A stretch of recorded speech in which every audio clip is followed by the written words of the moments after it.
Hoy tengo el gusto de dar la bienvenida a Palabra Digital a Jorge Luis Camacho, quien nos atiende desde su ciudad de residencia de París, para conversar sobre su reciente trilogía publicada y que lleva por nombre Sinfonía Cubana. Una novela cuyo primer libro tiene poco más de un mes de publicada y de pronto nos hace pensar tanto a su autor como a quienes hemos tenido la fortuna de leerla, que la línea que separa la ficción de la realidad puede ser muy frágil. Jorge Luis Camacho, además, es actor. Desear en cubano es su primera novela publicada en Francia y además en el ámbito de la música ha sido cantante, músico y letrista. Bueno, bienvenido Jorge Luis, un gusto tenerte aquí y un placer conocerte. Bueno, un placer compartido. Sí. Jorge Luis, lo primero que voy a pedirte, al igual que siempre hago con todos los invitados de Palabra Digital, es que nos hagas un breve resumen de tu novela, de tal manera que entusiasmemos a la gente a leerla. Bueno, Sinfonía Cubana es una novela donde se mezcla de manera poco común la historia y la ficción. Sinfonía Cubana es la primera trilogía de la literatura cubana que cuenta todo el proceso revolucionario y más allá, puesto que termina cuando la democracia ha vuelto a Cuba. Para contar esto, yo utilizo una familia que se llama los Robles Serras, que son propietarios de un central azucarero, puesto que el azúcar siempre fue el símbolo de Cuba. Y ese central es un poco el símbolo del país. Es un central que funciona bien con esta familia, que después se desagrega, que se pierde, como pasó con 75% de los centrales en Cuba, y luego es reconstruido como el país será algún día reconstruido. Esto es la parte histórica. En realidad estoy contando la historia de una familia con toda la pasión de una familia, en la que hay vivos, muertos, nacen personas, hay dificultades entre ellos, participan en la mayor parte de los eventos históricos del siglo XX e incluso del siglo XXI, puesto que la sinfonía termina el 31 de diciembre del 2020. Ese es el último día de la trilogía en la parte real y después pasa a un futuro no establecido, que es el futuro del regreso de la democracia en Cuba. Y podría enseñar cómo está construida la novela. Quiere decir, siempre que sucede algo en la ficción, sucede porque hay algo que sucedió en la historia.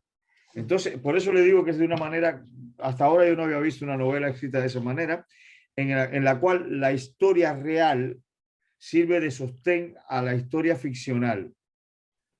Pero al contarla así parece que es un libro de historia, pero no tiene nada que ver con un libro de historia. Es al mismo tiempo ese libro de historia, porque cuenta la historia real, el muro de Berlín, la crisis de los misiles, Bahía de Cochinos, etcétera.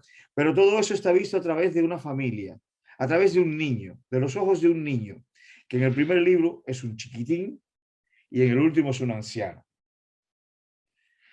Y es cuando él reconstruye el central familiar.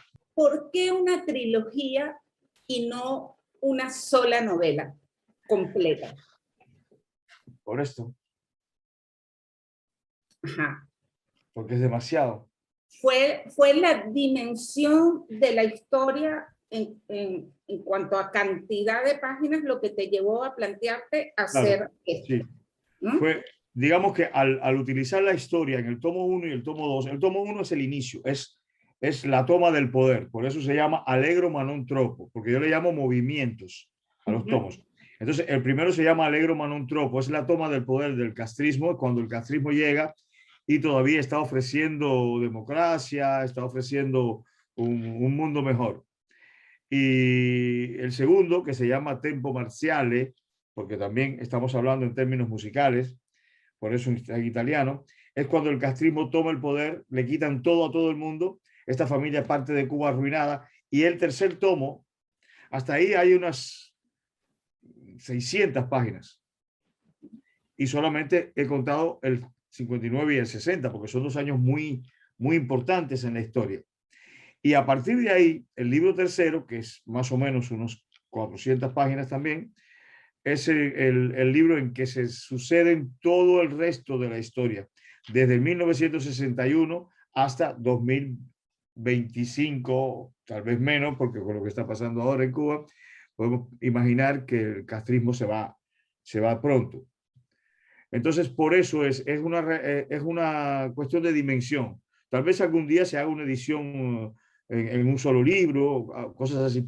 También quería que la persona que quiere leer el libro pueda empezar leyendo este, que es el más chiquitito, es el menos costoso, y a partir de aquí sabrá si le gusta o no y si debe seguir o no. Y entonces ya entrará en libros de esta dimensión, o el cuarto, que es de esta dimensión, que es mi preferido. Y como usted podrá ver, son los colores de la bandera cubana. Así es. Bueno, te quiero decir lo siguiente, ¿no? Vamos a ir desgranando algunos temas que has tocado allí y que obviamente rozan lo político y las inquietudes de nuestras sociedades, ¿no?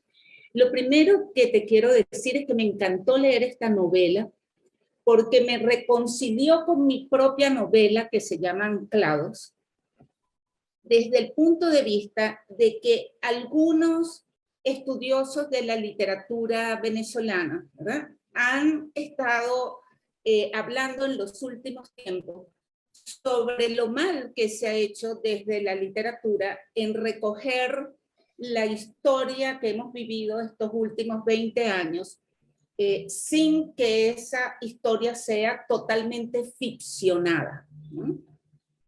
Yo siempre he tenido mis dudas al respecto y cuando leí tu libro dije, no, lo que estamos haciendo, tanto tú como yo y como otros autores, de contar lo que nos ha tocado vivir, creo que es la verdadera tarea, porque al final, cuando yo tomo tu libro primero y lo leo, yo quedé impactada de toda una serie de situaciones que uno desconoce dentro del proceso histórico y que aún sabiendo que estoy leyendo una novela de alguna manera de ficción, ¿verdad?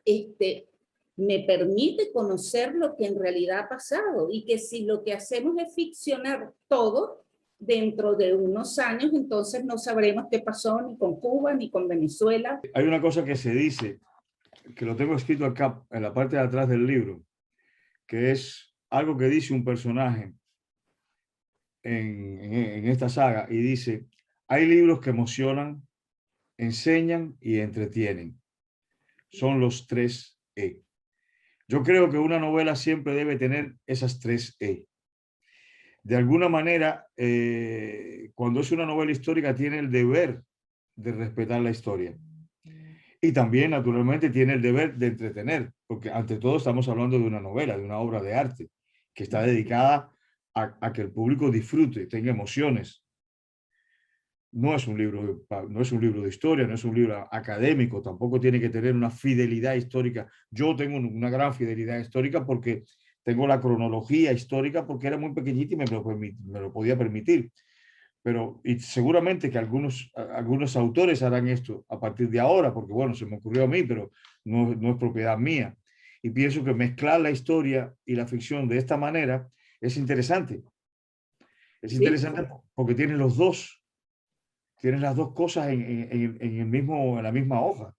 Exacto. Sí, y uno en el proceso creativo incluso te genera ciertas dudas. Yo recuerdo que cuando la primera o la segunda versión de mi novela, yo tenía dudas si utilizar los nombres de los personajes reales, ¿no? Incluso hice una versión cambiando los nombres, pero las referencias históricas al final me llamaron la atención a llevar a los nombres verdaderos de los personajes, ¿no? Tú haces referencia respecto a esto al final del libro cuando dices agradeces y refieres toda la investigación y el trabajo metodológico que realizaste para construir este tema histórico, ¿no? Cuéntanos un poco sobre ese trabajo. Bueno, cuando yo decidí que iba a hacer esto, porque también yo tenía otras novelas, yo tenía otra novela publicada en francés y en portugués, y la experiencia había sido bonita, pero no estaba seguro que valiese la pena pasarme tantos años de mi vida trabajando en un tema como este para el mundo editorial. Después me di cuenta que yo no lo estaba haciendo para el mundo editorial, que yo lo estaba haciendo para Cuba. Esto era como una especie de deber mío con respecto a la historia cubana y a la literatura cubana, claro. Pero ante todo con la historia, con lo que estamos viviendo. Entonces, lo primero que hice fue, naturalmente, como estoy haciendo ahora estoy escribiendo sobre la esclavitud, bueno, pues a leer y a buscar información, etcétera. Y cuando ya tuve, yo mismo construí una cronología buscando informaciones, uno de los libros más interesantes fue de un inglés, por cierto, Hugh Thomas, que se llama Cuba, la lucha por la libertad, que es una maravilla porque además tenía el valor de estar escrito por alguien que no está, que no tiene pasión, como nosotros tenemos los cubanos, ¿no? Y los venezolanos, me imagino que la tienen, enfrentan el mismo problema. Un país dividido, pues tiene dos visiones de la historia, maniqueístas la mayor parte del tiempo. En este caso está hablando un inglés, un historiador inglés, entonces fue genial. Es un libraco de este tamaño que lo tengo subrayado palabra por palabra prácticamente, me llevó mucho tiempo, claro. Y entonces, una vez que ya tuve hecha la investigación histórica, tuve la suerte de encontrar un libro, el de Fornés Bonavía, que es una cronología histórica cubana maravillosa, pero bueno, ya yo había hecho la mía. Entonces lo que hice fue que me basé un poquito en la de él y a partir de ahí comencé a escribir. En realidad hice tres versiones antes de encontrar la mía. Que hice una primera versión, no me gustó, volví, no entera, quiere decir, hice 50, 60 páginas, no me gustó, la dejé, volví, hice otras 100 páginas, no me gustó, y después hice como una mezcla de las dos y arranqué en una tercera versión que fue con la que me sentí contento. Y así fue como empecé a trabajar en la parte ya ficcional, sabiendo que la historia ya la tenía garantizada, ya sabía lo que estaba pasando en cada momento. Entonces me parecía interesante, por ejemplo, en la escena 1, que es la llegada de los rebeldes a La Habana y la huida de Batista, me parecía interesante lo que pasa en la ficción. Quiere decir, al tener la historia fija, pues la ficción me la puedo permitir lo que quiera. En este caso tengo a Libertad, que es la madre de Julio, el niño de la historia, que se llama Libertad. Se supone que por libertad la marque, pero naturalmente que se llama Libertad por la libertad y el símbolo de la libertad. Es una señora que está enferma, como está la libertad, que está enferma ya desde antes del castrismo. Y entonces esta señora que se llama Libertad está haciendo fotos porque es aficionada a la fotografía en medio del desfile ese de la gente que estaba en la calle cantando y festejando la huida de Batista, o del dictador anterior, quiero decir, que parecía muy malo. Ahora resulta ser que, teniendo en cuenta que el tipo parecía tan malo, estuvo 8 años y este señor, el que parecía bueno, por eso me encanta la muerte de Fidel Castro, porque la muerte de Fidel Castro recuerda, en la novela, quiero decir, recuerda eso. Pero bueno, ya ese es el libro 3. Claro. Y entonces Libertad está tomando fotos y de pronto una amiga le dice, hola Libertad, ¿cómo estás? Y una señora se tira delante del coche y le dice, Libertad, no me abandone. Esta señora ese es un poco el símbolo del pueblo. Es una señora que está enferma de los nervios. Las hijas dicen que está mal de la cabeza. Como hay que estar un poquito mal de la cabeza como país para tener confianza en estos líderes que nos prometen lo que nos prometen, quiere decir un mundo mejor, y acaban dándonos palo, hambre, miseria y esclavitud.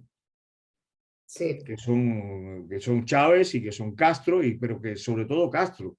Castro es el personaje central de todo este diabólico momento de Latinoamérica que no acaba de pasar y que todavía mucha gente los apoya, porque se van creando intereses. Por ejemplo, España, es bochornoso lo que pasa con España. España nos está colonizando de nuevo. España es dueña de casi todos los hoteles en Cuba. Entonces, los españoles no ven ningún problema en Cuba. La gente se tiró a la calle no pidiendo libertad, no pidiendo fin de la dictadura, pidiendo el fin del bloqueo. hay que ser muy cara dura para decir semejante cosa, ¿no? Bueno, pues eso se dice con la mayor soltura. Entonces, esta señora acaba por lanzarse delante del coche que tiene que frenar, la bandera se cae al piso, todo eso está en un orden realista, pero también es simbólico, ¿no? Y entonces al final, mucha gente del pueblo que está borracha se quita las camisas y se tira delante de esta señora que se llama Libertad y le dice: Libertad, no nos abandone. Y sigue igual, uno está loco, los otros están borrachos, ¿no? Y entonces es el símbolo del pueblo, de este error monumental que pueden los pueblos cometer. Porque como decía José Martí, ser cultos para ser libres. Y la mayor parte de la gente esta que vota a estos líderes, como lo que acaba de pasar en Perú, aunque los pobres, la elección estaba bastante difícil, porque entre la japonesa y el comunista estaba bastante duro.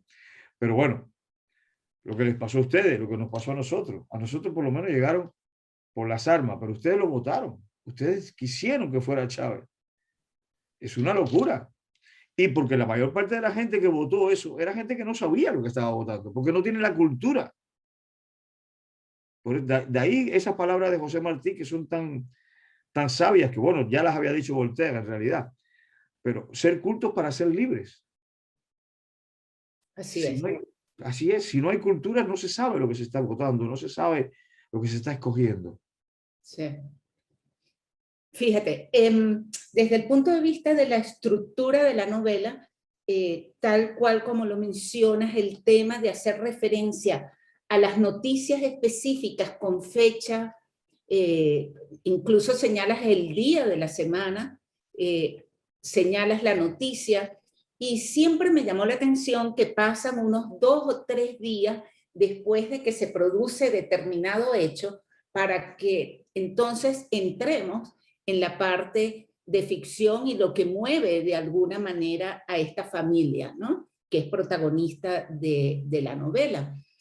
Me llamó mucho la atención el tema de los símbolos, tal cual como tú lo mencionas, el tema de libertad, el hecho de que ella esté enferma, eso me movió muchísimo porque dije, bueno, aquí está una gran relación con lo que sufre la sociedad y el país como tal, ¿no?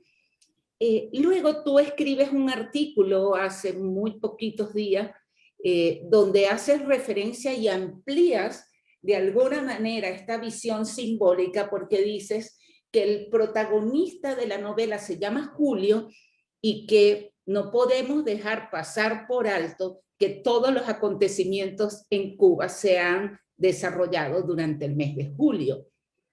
¿Cómo tú experimentas esta relación de la ficción y la realidad, inclusive en el propio desenvolvimiento de los hechos en relación a la novela?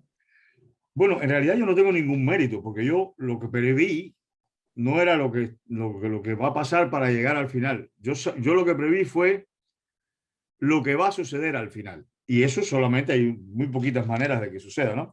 Lo bonito es que el libro 3, que es donde aparece eso, en la noche del 31 de diciembre del 2020, Julio, ya un anciano, está reflexionando solo, porque no es por primera vez en la vida que no se han podido reunir la familia, en una casa que tienen en Collioure, que compraron gracias a una cosa que sucedió en Francia que se llama la locura del azúcar, que es lo que los hizo de nuevo acaudalados, gracias a Julio, que tuvo la visión, pero todo eso son hechos reales. Es decir, la locura del azúcar sucedió de verdad, no lo inventé yo. Entonces Julio está pensando cómo va a suceder eso. Y le voy a leer un par de pedacitos, porque es muy bonito. Primeramente, no solo está Julio, que tiene el nombre desde hace 6 años. Exacto. Eso me cae como una suerte de la vida, ¿no? Que ahora, por el momento, todavía los cubanos no tienen mucha conciencia de eso, porque estamos en el desenvolvimiento de los hechos. Pero claro, que yo pienso que la historia nuestra lo tiene que recoger, porque es algo relativamente extraordinario lo que sucedió con este libro, y que yo no tengo mérito en eso prácticamente. El mérito está en que sucedió. Exacto. Y entonces Julio se llama Julio desde hace mucho tiempo, y entonces resulta que esto pasa en el mes de julio. Y el tomo 3, que es donde todo eso está anunciado, se había publicado menos de un mes antes, en junio. La mamá de Julio, como hablábamos ahorita, se llama Libertad. Lo que más se ha gritado en Cuba ha sido libertad. Y entonces le voy a leer un par de pedacitos. Tenemos tiempo. Claro. En la página 333, miren qué lindo número, en una escena que sucede el 31 de diciembre de 2020 puede leerse, cito, el virus de Wuhan sigue azotando al mundo. Tal vez, como sucedió con la peste medieval, que desprestigió a las religiones y estremeció los cimientos del pensamiento humano, tras esta crisis habrá un renacimiento. En Cuba ya se anuncia. Este escenario lo escribí el 31 de diciembre del 2020. Yo esperé porque yo pensaba que iba a pasar algún hecho histórico importante con los muchachos que estaban protestando frente al Ministerio de Cultura. Y así que esperé ese día para escribirlo. En Cuba ya se anuncia. El gobierno tiene cada vez menos credibilidad. El país está en bancarrota. El hambre se hace compañera. La oposición se intensifica. Cada vez son más los que desafían abiertamente al gobierno. Unos predicen que un estallido social barrerá con todo en Cuba.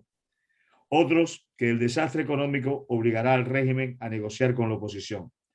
Lo que nadie imagina es que Cuba siga igual. Sí. Este párrafo al que tú habías hecho también referencia en tu artículo Claro, este es el artículo.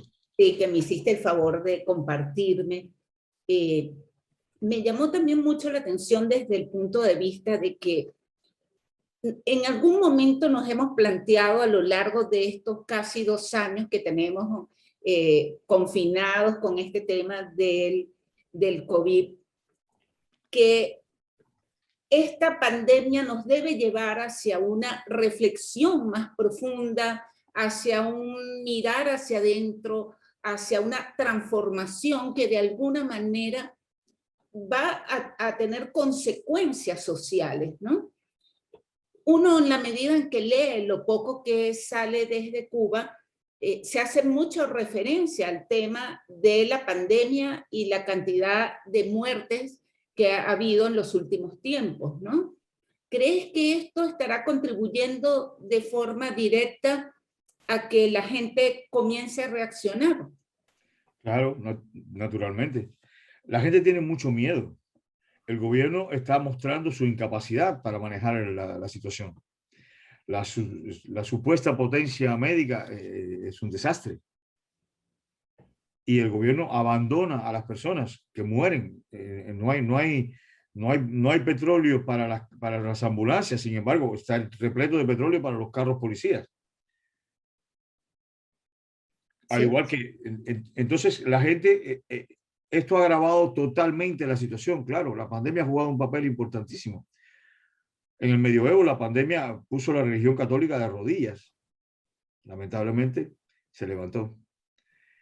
Pero en este caso, sí, la pandemia está acabando con la credibilidad del gobierno.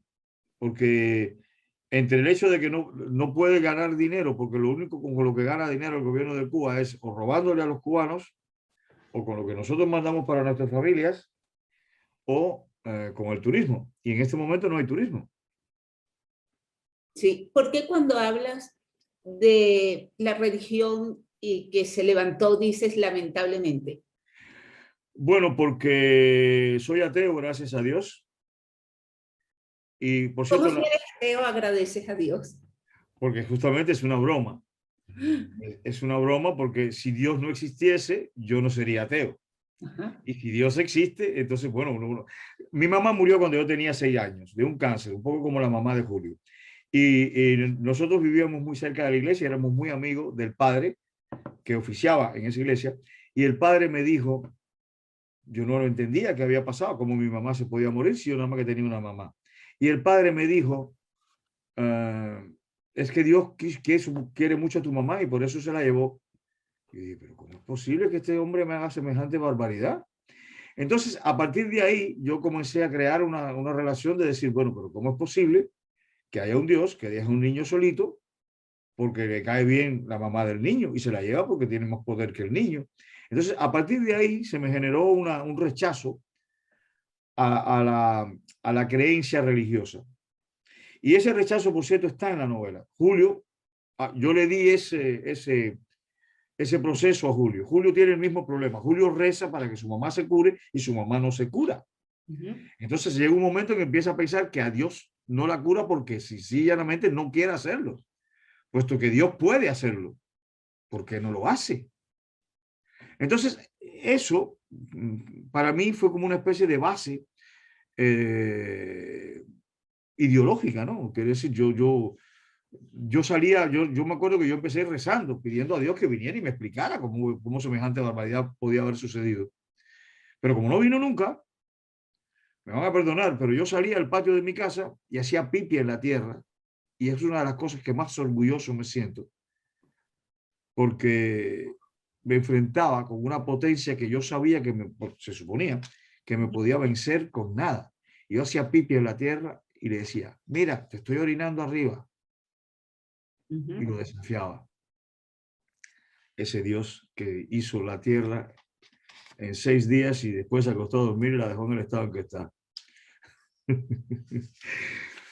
Pero Bueno, bueno, no quiero, digamos, no quiero herir la sensibilidad de las personas, porque creo que la religión juega un papel muy importante en la vida de la gente y no todo el mundo tiene la capacidad de separarse de ella o el deseo de separarse de ella. Y creo, yo estoy rodeado de personas muy creyentes y yo les digo siempre, para ustedes la vida es más fácil que para mí. En todo caso, la muerte es más fácil que para mí, porque yo no creo que existe una vida después. Yo no creo en el paraíso, yo no creo en la existencia de un Dios que me va a salvar. Y entonces para mí la muerte es un horror. Para ustedes no, porque ustedes creen en eso. Que suceda o no, que yo tenga razón o esté errado, da igual, porque nadie tiene la prueba. Pero ya le digo, el funcionamiento que está en mí y en la novela, en el niño Julio, es ¿por qué no salvaste a mi mamá si tú lo podías hacer? A partir de ahí, como yo digo a veces bromeando, si alguien mata a mi mamá, yo lo mato. claro. Entonces, el niño lo que hace es que mata al Dios que no salvó a su mamá. Lo mata, claro, como se puede matar un Dios en su mente. Claro. Entonces, eso es lo que me hizo ateo. Bueno, creo que además allí tienes un excelente argumento para una futura novela, porque es un tema en realidad muy interesante y bueno, y la historia que nos acabas de contar es conmovedora porque realmente un niño no tiene la capacidad de explicarse por qué su madre lo deja cuando muere, ¿no? Es en realidad un tema muy duro. Bueno, es un tema asociado a tu vida, como asociada está la música presente en ti y está presente también en Julio en la novela. Eh, Cuéntanos un poco cómo estableces esa relación que incluso, bueno, se siente desde esta forma en que identificas cada uno de los libros, donde en realidad la identificación o el movimiento musical con la que denominas cada uno de estos libros, también tienen que ver como con el movimiento que se produce internamente en la historia. Cuéntenos cómo un músico escucha el texto de su novela. Bueno, los tres movimientos están identificados en italiano como música, porque allegro ma non troppo quiere decir rápido, pero no tanto, o contento, pero no tanto, exactamente lo que pasó con la revolución. Tempo marciales es el momento en que la revolución se apropia de todo, quiere decir que los militares toman el poder definitivamente y se acaba la democracia falsa que hubo al principio. Y da capo quiere decir vuelta al principio, que de cierta manera es vuelta a la democracia. Entonces, los títulos que tienen puestos son todos en relación con la historia que está contando. ¿Por qué se llama Sinfonía Cubana y por qué es importante la música? Porque Julio era alguien que hubiese querido ser músico. Cuando su mamá está enferma, la música le sirve de refugio. Y él, con el tiempo, empieza a amar la música y hubiese querido ser músico. Pero al ser el único que puede salvar la empresa familiar, porque la familia está compuesta por el abuelo y la abuela, los hijos de esta pareja, que son el papá de Julio, que se llama Rodrigo, el tío, que se llama Patricio, y Patricio está soltero, se va a casar mucho más tarde con una americana, no por gusto es una americana, porque es también la relación entre los dos países, y con la que tiene una relación muy conflictual al principio, etcétera, con la que va a tener una hija gay, por cierto, que para él es un problema, y en todo caso al principio, pero que al mismo tiempo es la modernidad del libro, porque es ella y su sobrina la que van a salvar la empresa. Es decir, son mujeres las que heredan de esta empresa, no como hasta ahora, que el central siempre fue de hombres. Al final el central va a ser de mujeres, y yo quería que fuera de mujeres porque hay hijos varones que lo hubiesen podido hacer, pero yo los llevé por otros caminos porque yo quería que fuesen mujeres. Bueno, la mamá de mi hijo es una empresaria, entonces yo tengo mucha admiración por las mujeres que ocupan ese papel, ¿no? Y perdón, es que acabo de pensar en ella y ella no tiene mucha admiración por mí. Tenemos una relación bastante complicada. Pero no quita que le tengo mucha admiración a las mujeres que hacen ese papel. Entonces quise que fueran dos mujeres, y quise que fueran dos mujeres un poquito particular. Por eso una es gay y la otra no, la otra tiene un novio normal. Es la hija de Julio y la hija de Patricio. Entonces, Rodrigo está casado con Libertad y tienen a Julio. Cuando en el 1960, Patricio todavía no está casado, está empezando a flirtear con Kate. El único que puede salvar la empresa es él, porque los demás o están muy mayores. Además, Patricio y su padre participan en Bahía de Cochinos y acaban presos. Entonces Julio se da cuenta que él es el único que puede salvar la empresa familiar. Y él, perdón, el punto culminante de su vida de músico es cuando él escribe una sinfonía, una pequeña sinfonía, que está dedicada a su padre y a su tío, tras los sucesos de Bahía de Cochinos, en los cuales su tío queda preso y, bueno, espero que lo olviden los lectores, su padre muere. Entonces él es completamente huérfano, está criado por los abuelos. No quería tener un doble papel de padre, entonces me parecía mucho más interesante el padre de sustitución, que es el abuelo, que es el patriarca de la familia y es el más simbólico de Cuba.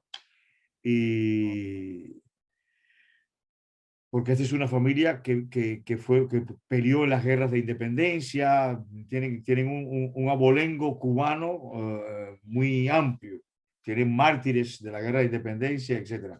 Y me perdí un poquito, perdón. No, no te preocupes, está bien. Estamos conversando.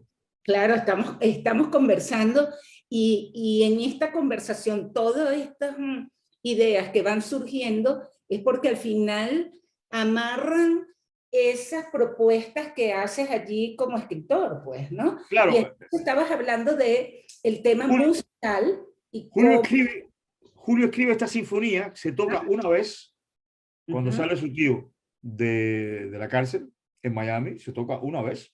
Sí. A partir de ahí, él lo olvida. Va a ver a su profesor de música y le dice: yo voy a ser como los hombres de mi familia, yo voy a dedicarme al azúcar.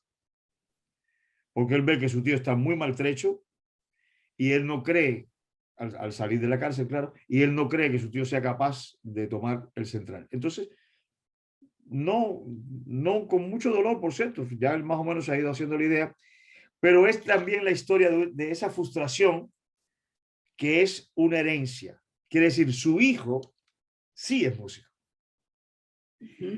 Y el final de la novela, después quisiera leer un pedacitito del final, porque hay un concepto que me encanta y que quisiera compartirlo con los espectadores o los auditores. Él está haciendo el discurso, este señor mayor ya, que bueno, con su hija y su sobrina lograron levantar de nuevo la empresa, y está haciendo el discurso inaugural y de pronto escucha unos sonidos que parecen sonidos de la vida, porque él lo quiso así al principio, ¿no? Eran pajaritos hechos con flauta y pícolos, eran así. Además, se llama Sinfonía Cubana también porque tiene conga, tiene tambores, tiene todo eso, porque él tiene el personaje de Amadeo, que no sé si usted conoció ya a Amadeo en la primera parte, no recuerdo. Amadeo es un negro jardinero que él conoce por la calle y tiene mucho encanto entre ellos y se hacen muy amigos. Y Amadeo se convierte en su profesor de conga. Y entonces le enseña a este muchachito burguesito rico que con las manitos blancas le enseña a tocar tumbadora. Entonces Julio después utiliza las tumbadoras como ametralladoras que no matan en la Sinfonía Cubana. Entonces al final él está escuchando esa música, no sabe de dónde viene, piensa que le está escuchando en su cabeza y de pronto aparece un carromato con una plataforma gigantesca donde hay una orquesta sinfónica inmensa y está su hijo dirigiendo la Sinfonía Cubana, que él encontró los papeles, tras la muerte de Patricio, de paso los detalles, encontró los papeles, agrandó la Sinfonía del padre, porque es un gran músico que tiene un conocimiento mucho mayor que aquel niño de 12 años, y entonces por eso es la herencia. Julio asumió la herencia de su abuelo, de su papá, de su tío, reconstruyó ese bien familiar, que es el país en realidad, y al mismo tiempo le pasó a su hijo la herencia de la música que fue su sueño. Por eso Sinfonía Cubana se llama así. Además, independientemente, claro, que tiene que ver con la dimensión del proyecto, ¿no? Que es una sinfónica, es una obra sinfónica, digamos. Bueno, comenzando a leer la novela y en la medida que avanzaban las páginas, me llamaba mucho la atención el proceso de la revolución, ¿no? ¿Por qué me llamaba la atención? Porque lo sentía a medida que iba leyendo el libro, un esquema que aquí en nuestro país se repitió paso por paso, ¿no? El tema de, bueno, que anunciar la revolución, decir que no somos comunistas, comenzar un proceso de expropiación, comenzar un proceso de nacionalización o estatización de las empresas, bajar los precios para que la gente de mayor necesidad piense que efectivamente lo están favoreciendo, porque va a pagar, por ejemplo, los servicios mucho más baratos que antes, pero al final esa bajada del costo termina destruyendo a esas empresas, ¿no? Entonces, sabes que me quedé preguntándome, y es ahora te traspaso a ti la inquietud, ¿no? ¿Qué nos pasa en Latinoamérica? Y bueno, ya no es solo Latinoamérica, ya estamos viendo cómo la vieja Europa también tiende a repetir los esquemas, ¿no? Que además pensamos que no nos va a pasar, ¿no? Nosotros hace 20 años decíamos, jamás vamos a ser como Cuba. Claro. Y bueno, 20 años después estamos igual que Cuba. ¿Qué piensas? O peor, ¿qué piensas? ¿Qué nos pasa? Hay una escena en Sinfonía Cubana en que Julio está hablando con un amigo por teléfono de un hecho grave que está sucediendo en una provincia, que es un general, un comandante que lo están cogiendo preso porque está acusando a Castro de comunista, y al mismo tiempo le está subrayando cosas en el manifiesto comunista de Marx y en el que él compró para leerlo, ¿no? Porque está interesado, porque ya se ve que el comunismo viene. Y al final cuando él lo va haciendo de manera un poco mecánica, ¿no? Porque está hablando con el amigo. Y al final dice, pero ¿cómo es posible que un libro tan viejo y tan absurdo esté transformando Cuba? Y lo tira al basurero. Y luego el narrador le recuerda que él mismo cree en un libro que se supone escrito hace 21 siglos, en el cual se dicen cosas tan disparatadas como que un dios hizo el mundo en 6 días, como que una mujer se comió una manzana y eso fue como una mujer quiso acceder al conocimiento y eso fue un pecado mortal a partir del cual todas las mujeres paren con dolor y muchas más cosas que se dicen en ese libro, en el cual él cree. Quiere decir, los seres humanos tenemos la capacidad de creer. Yo soy una persona que tengo un gran respeto por la fe. En mi novela, el personaje, el patriarca, que es el abuelo, siempre dice, la fe es la energía de todos los logros humanos.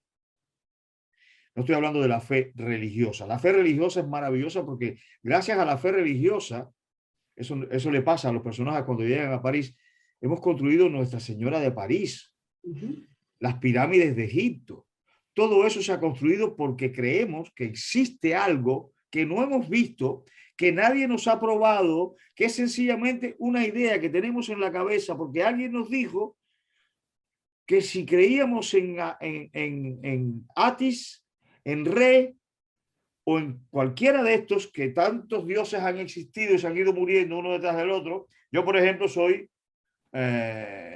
adorador, no sé, de Poseidón, porque me gusta el mar. Entonces, ¿entiendes? Si yo le digo que yo creo en Poseidón, usted se burla de mí.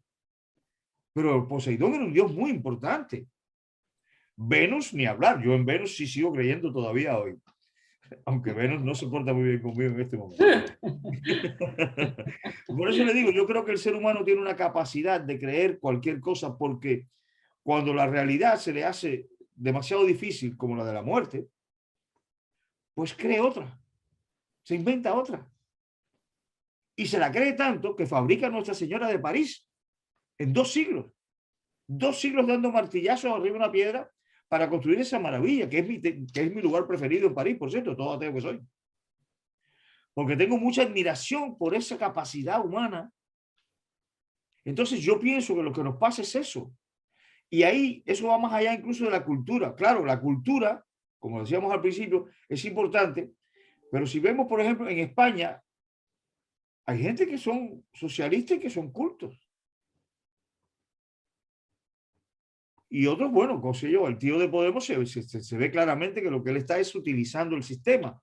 Pero otra gente que está en Podemos son estudiantes, en fin, han salido de universidades, no son personas. Y lo más probable sea que se crean que eso sí es verdad. Claro. Y muchas personas, en Cuba hubo muchísimas personas que creyeron en eso. Claro, era la primera vez. Que después haya pasado en Venezuela es terrible. Y que ahora esté pasando en Perú, ya vamos a ver a Perú dentro de unos años. Por suerte hay una oposición bastante fuerte en el Congreso. Pero Latinoamérica siempre ha tenido esa, como me decía un amigo, es que no nos gusta trabajar. Entonces preferimos creer que nos lo van a arreglar todo de un tirón. Sí, somos especialistas en crear dioses y claro, pensar que esos dioses nos van a solucionar los problemas. Porque, sí. ¿Qué hay el comunismo? Es una religión sin Dios, pero lo tiene todo. Tiene el libro sagrado y tiene incluso apóstoles cuyas palabras no pueden contradecirse porque son verdades absolutas, como Lenin, Marx, etc. El comunismo es una religión no deísta. Por eso es tan fuerte. Si usted analiza la religión católica y el comunismo, se va a dar cuenta que la religión católica promete eso. Promete darle un mundo mejor. Está mal, no importa, cuando se muera va a estar mejor. Sí. Y ahí va a tener toda la comida que quiera, va por un paraíso donde hay miel. Y no solo los católicos, lo hacen los musulmanes, son peores todavía los pobres.